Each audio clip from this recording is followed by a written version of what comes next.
All right, a very warm welcome back, everyone. Today we want to talk about the circle of fifths. And this is a tool that is very prominent in music in order to visualize how all of these keys work together. And we'll go over this circle of fifths and then talk about what all of the stuff that you see here means. We are going to start with the C scale here, and then we talk about everything that is related to this.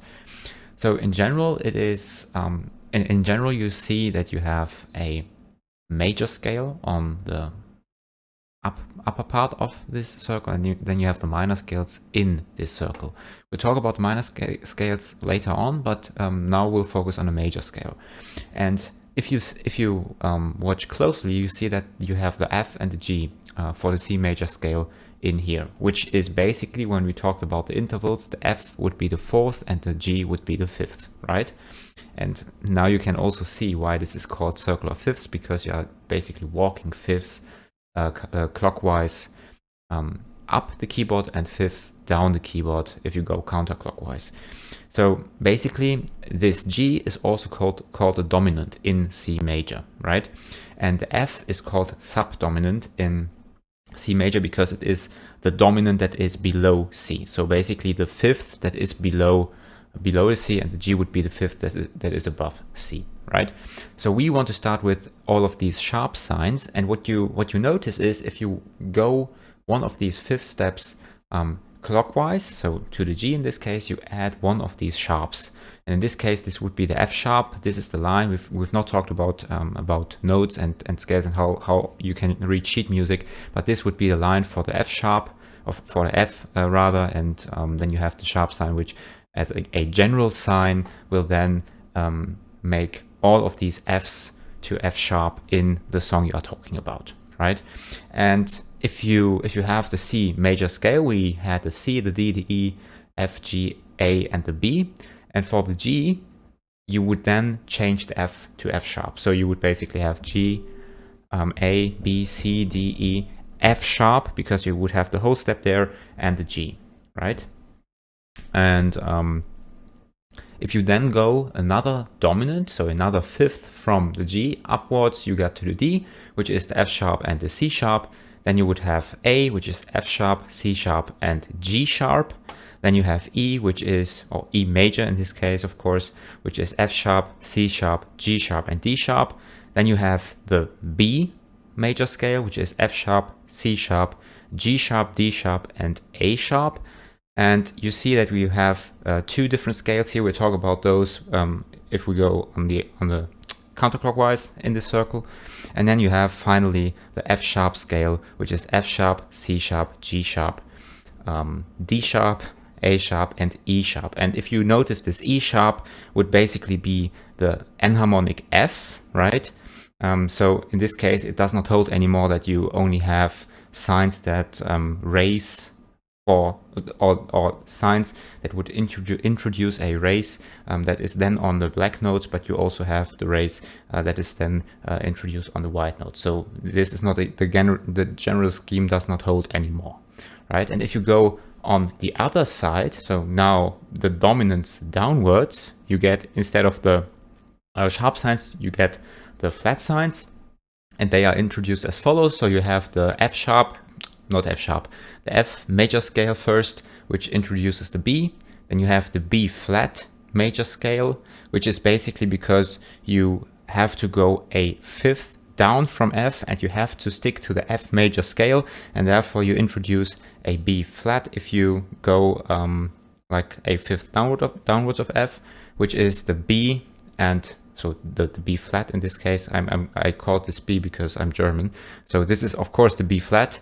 You have the B flat and then the E flat. For the E flat major scale, you then have B flat, E flat, and A flat. For the A flat major scale, you have additionally the D flat. Then you have, for the D flat major scale, the B flat, the B flat, E flat, A flat, D flat, and G flat. And for the G flat major scale, which in this case is enharmonically the F, you have B flat, E flat, A flat, D flat, G flat, and C flat. And you have the same thing here that we talked about for the E sharp in the F sharp major scale, so that this E flat, this C flat will not land on a black note. So if you look at these scales down here, you see that there are two of them available here. So in this case, this is again an enharmonic change. So you have the D flat major scale as well as the C sharp major scale. And in this case, if you add all of those signs together, you see that you have 12 in sum, right? And this does make sense because our key or our octave has like 12 half steps that you can raise all together or lower all together. What this also means, and in this case you see the C flat scale, which is enharmonically the B major scale, you see that you can also think of this circle in one direction, even onwards, even if you would think of those as the A flat major scale coming from or coming counterclockwise. You could also think of this A flat major scale as the G sharp major scale as the enharmonic change, but this would introduce the difference of 12 minus 4 other signs, right? So in this case you would have 8 sharps if you would have the G sharp major scale, right? And this gets really confusing to read and to write and to think of, so you would probably only see at most 7 signs in this circle here. Now let's talk about the minor scales, and in this case I don't have to mention much apart from that these minor scales, if you want to indicate those, are usually indicated with lower lower letters, and the major keys are indicated with capital letters. But the same thing applies for all of those minor scales that we also had for the major scales. In this case, remember that a minor scale can be found if you go a minor third from your major scale down. So you would have the parallel to G major would be E minor, as well as the parallel to F major would be D minor, and so on. And in this case, you see that for the C major scale, we had the subdominant and the dominant here, and this holds for the A minor scale as well. So you have the tonic, then you have the subdominant for A minor, and you have the dominant for A minor, which is the E minor. And then you can do the same thing again, counterclockwise and clockwise if you want to, and you see that these parallel scales will always have the same signs in common. So one additional thing I want to mention though is that you can also see all of these notes that are present in a scale if you just look at the neighborhood of each of these letters. So for example, if you look at the C major scale here, or the C major scale here, you see that apart from the 7th step, all of the other notes that are present in the C major scale are found on the subdominant or dominant part for major and minor here. So you have the C, you have the D, you have the E, F, G, A, and then you have the B, which is a little more away from the C here, and which would then be found here, right? For the A minor scale, this holds as well, but in this case, it's not the 7th step that is missing, but the 2nd step, right? Because this would introduce the behalf diminished chord here, right? And you can do so for any other particular scale you want to think of. So if you want to go for the E flat major scale, for example, you would have the E flat, you would have the F, the G, the A flat, then the B flat and the C, and then of course you would have the D, which would be the diminished chord for the E flat major scale, right?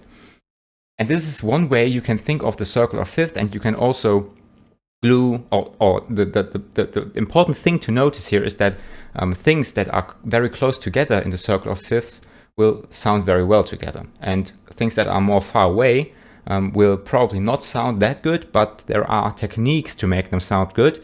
And one of this is, for example, the modal interchange chords or tritone substitution, or things that we'll probably see in different videos. But this is just one thing to recognize here. So all of these chords, especially the ones that are the closest neighbors of the key or the scale you want to look at, will probably sound very good in this situation. And this holds for major and minor scales, and also for the combinations thereof.